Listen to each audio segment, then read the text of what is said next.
What happens when a powerful CEO pushes too far and the one man everyone depends on refuses to break?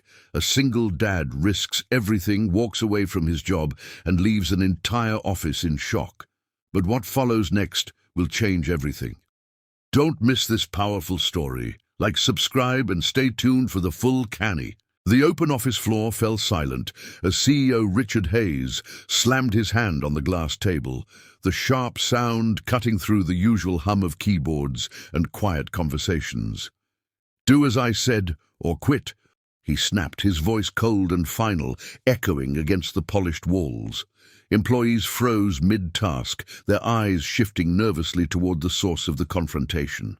At the center of it stood Daniel Carter, a quiet, single father who had built a reputation for consistency, discipline, and quiet resilience. He wasn't the loudest voice in the room, but he was the one everyone trusted when things went wrong. Daniel had spent months holding everything together: tight deadlines, these impossible expectations, and the silent pressure of knowing that failure wasn't an option. Outside the office, his life was just as demanding. As a single dad, every evening meant helping with homework, cooking dinner, and making sure his young daughter felt safe and supported. Sleep was a luxury he rarely enjoyed. Yet, despite the weight on his shoulders, he never complained. His work was clean, his results consistent, and his attitude professional. That's why this moment felt so unexpected, so unlike anything anyone had ever seen before. The order Richard had just given wasn't just another tough demand. It crossed a line Daniel had never allowed anyone to cross. It wasn't about overtime or deadlines, it was about integrity. The CEO had asked him to manipulate a report, to present numbers in a way that would mislead. A major client. It was subtle, calculated, and completely against everything Daniel believed in.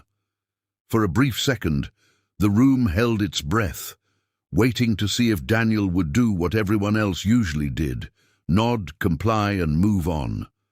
But Daniel wasn't like everyone else. He took a slow, steady breath, his face calm, but his eyes firm with quiet determination. There was no anger in his expression, no fear, just clarity. "I won't compromise my principles," he said, his voice even and controlled. It wasn't loud, but it carried weight, the kind that made people listen. A ripple of shock moved across the room.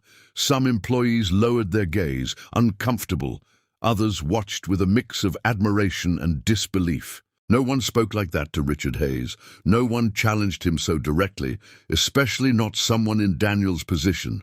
Richard leaned back slightly, his lips curling into a smirk that suggested he didn't take the resistance seriously. In his world, people didn't walk away. They adjusted, they bent, they obeyed. "Think," he replied, his tone edged with warning. "Opportunities like this don't come twice." It sounded less like advice and more like a threat wrapped in corporate language. The room grew heavier, the tension pressing down on everyone present. But Daniel didn't respond. He had already made his decision long before this moment arrived. Without another word, Daniel turned and walked back to his desk. The simple act sent a wave of whispers across the office. Keyboards stopped clicking as co-workers exchanged glances, silently asking the same question: was he really going to do it? Daniel reached his workstation and calmly pulled out a small box from beneath the desk.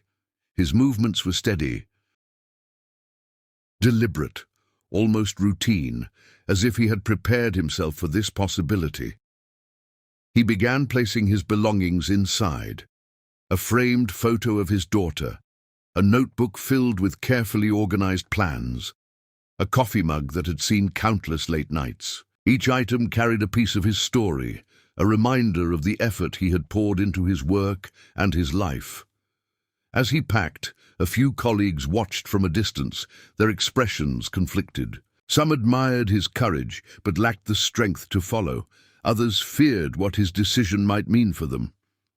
One co-worker took a small step forward, as if to say something, but stopped midway, unsure of the consequences. The silence was louder than any conversation, filled with unspoken thoughts and restrained emotions. At the conference table, Richard remained seated, still wearing that same confident smirk. To him, this was a performance, a moment that would end with Daniel backing down. He had seen it happen too many times before. Employees pushed back, but in the end, they always chose security over principle. That's what he believed. That's what made him certain Daniel would stop packing, apologize, and return to work. But as the seconds turned into minutes, something shifted. Daniel didn't slow down. He didn't hesitate. He just kept going. When the box was finally full, Daniel placed the last item inside and closed it gently. He looked around his desk one final time, his expression unreadable but peaceful. There was no regret in his eyes, no sign of doubt. If anything, there was a quiet sense of relief, as though a heavy weight had been lifted. He picked up the box, holding it firmly but comfortably, and turned toward the exit. The entire office seemed to pause again, watching every step he took. As Daniel walked past the rows of desks, people moved slightly out of his way, creating a silent path. No one spoke, but their eyes said everything: respect, disbelief, even a hint of envy. Reaching the door, Daniel paused for just a brief moment. It wasn't hesitation, it was acknowledgement. He glanced back once, not at the CEO, but at the space where he had spent so many long hours building something meaningful. Then, without a word, he walked out. The door closed behind him softly, but the impact of his decision echoed loudly, leaving everyone inside completely speechless. The open office floor fell silent as CEO Richard Hayes slammed his hand on the glass table, the sharp crack slicing through the usual buzz of conversations and keyboard clicks. "Do as I said or quit," he snapped, his voice carrying a finality that left no room for negotiation. Conversations died instantly. Heads turned. Even those pretending to stay focused on their screens couldn't ignore the tension now gripping the room. At the center of it all stood Daniel Carter, a quiet, dependable employee whose calm presence had always balanced the chaos around him. But today something was different. Daniel wasn't just another worker in the system. He was the one people quietly relied on when everything else began to fall apart. For months, he had handled impossible workloads without complaint, fixing errors others created and meeting deadlines that seemed unrealistic from the start. Outside the office, his responsibilities didn't end. As a single father, his evenings were filled with helping his daughter with schoolwork, cooking meals, and ensuring she never felt the absence of the life they once had. He carried pressure most couldn't see, yet he never let it affect his work. What made this moment heavier wasn't the tone of the CEO, it was the demand itself. Richard Hayes hadn't just issued another strict instruction, he had asked Daniel to alter critical data in a report, subtly changing figures to make the company's performance appear stronger than it really was. It was the kind of decision that could mislead clients and damage trust if discovered. Daniel knew exactly what it meant. It wasn't just bending the rules, it was breaking them, and for someone like him who built his life around honesty, it was a line he couldn't cross. For a brief second, Daniel stood still, the weight of the situation settling in. He understood what refusing meant: risk, uncertainty, and the possibility of losing the stability he had worked so hard to maintain. His daughter depended on him. Every paycheck mattered. Every decision carried consequences beyond himself. But even with all that at stake, something inside him remained steady. He had faced difficult moments before, and each time he had chosen to stand by what he believed was right. This moment was no different. He took a slow breath, his expression calm but unshakable. There was no anger in his eyes, no sign of panic, only quiet resolve. "I won't compromise my principles," he said, his voice firm yet controlled. The words weren't loud, but they carried a weight that echoed far beyond their volume. A ripple of shock moved through the office. Some employees exchanged uneasy glances, while others lowered their heads, avoiding eye contact. It wasn't just what he said, it was the fact that he said it at all. Richard leaned back slightly, clearly unimpressed, a faint smirk forming on his face. He had seen resistance before, but it usually ended the same way, with compliance. "Think carefully," he replied, his tone edged with warning. "Opportunities like this don't come twice." It sounded like advice, but everyone in the room understood the message behind it. This was a test of control, a reminder of authority. Most people would have backed down at that point, choosing security over confrontation. But Daniel didn't respond. His silence spoke louder than any argument. Without another word, he turned and walked back to his desk. The simple act shifted the energy in the room. Whispers began to spread, quiet at first, but growing as realization set in. Was he really going to leave?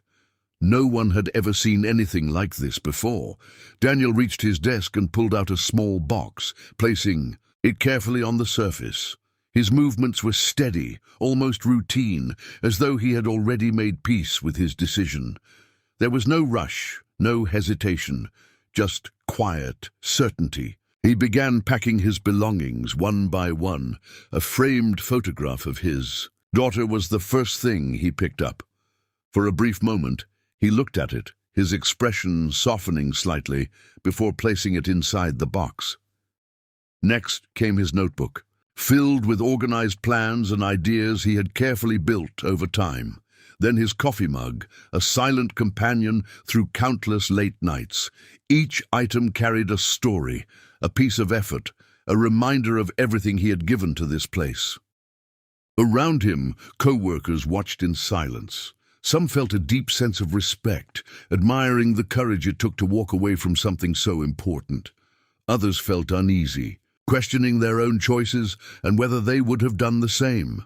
One colleague shifted in their seat, as if wanting to speak, but the words never came. The atmosphere was heavy, filled with unspoken thoughts. It wasn't just about Daniel anymore, it was about what his decision represented. At the conference table, Richard still sat, his confidence slowly being tested. What he had dismissed as a bluff was becoming something real. Yet he didn't move, didn't speak again. Perhaps he believed that any second now Daniel would stop, reconsider, and return to his position. That's how it always worked, but this time it didn't. Daniel continued packing, unaffected by the silent pressure around him. His focus never wavered. When everything was packed, Daniel closed the box gently and looked at his desk one last time. There was no regret in his expression, only a quiet sense of closure. He had given his best, done his part, and stayed true to himself. That was enough. Lifting the box, he turned toward the exit, his steps steady and unhurried. The office seemed to pause once again, every movement drawing attention as he walked past rows of desks and silent observers. As he reached the door, he paused briefly, not out of doubt, but acknowledgement. He glanced back for a moment, taking in the space where he had spent so much time working, growing, and proving himself. Then, without a word, he stepped out. The door closed softly behind him, but the impact of his decision lingered, echoing through the room long after he was gone. No one spoke, no one moved. In that moment, Daniel Carter didn't just walk away from a job. He left behind a message that no one in that office would ever forget.